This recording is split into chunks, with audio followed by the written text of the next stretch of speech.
Kombucha dates back 2,000 years to ancient China, where it was regularly consumed to remedy inflammatory ailments such as arthritis and thought to ward off cancer.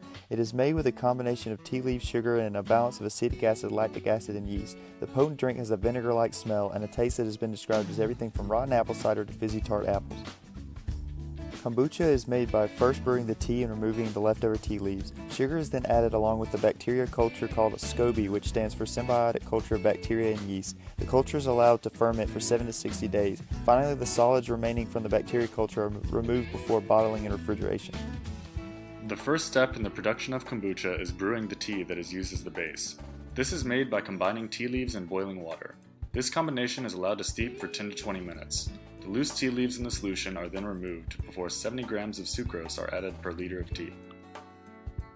After the sugar is added, the active part of fermentation, which is the SCOBY, can be added as well. SCOBY stands for symbiotic culture of bacteria and yeast. It is used in the production of many other foods such as ginger beer, sourdough bread, and vinegar. SCOBY is added to the tea and sugar solution to start the fermentation process. For kombucha, the type of yeast greatly affects what the final product will be like. The different types of yeast shown here will produce different concentrations of alcohol and acetic acid at varying rates. The bacteria used is always AAB, which is a type of anaerobic bacteria that converts alcohol to acetic acid. Once the SCOBY type is selected and added, the tea is now ready for fermentation. The third step is to allow the tea to ferment. The tea is fermented for a period of 7 to 60 days. The amount of fermentation time affects the flavor and health benefits of the tea.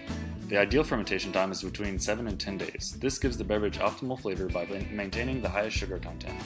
A longer fermentation time reduces the sugar content but increases the nutritional value.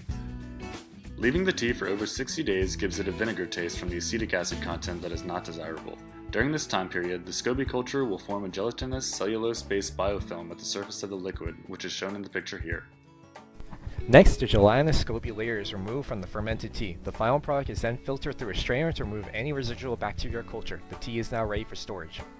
After filtration, the final product is bottled and refrigerated around 4 degrees Celsius. This prevents any leftover bacteria and yeast from producing more alcohol and acetic acid that could affect the final taste of the product and also growth of unwanted molds. The bottling process prevents oxygen from entering that will allow for aerobic respiration and production of CO2. The kombucha is stored and transported at 4 degrees Celsius and is ready for consumption at this point.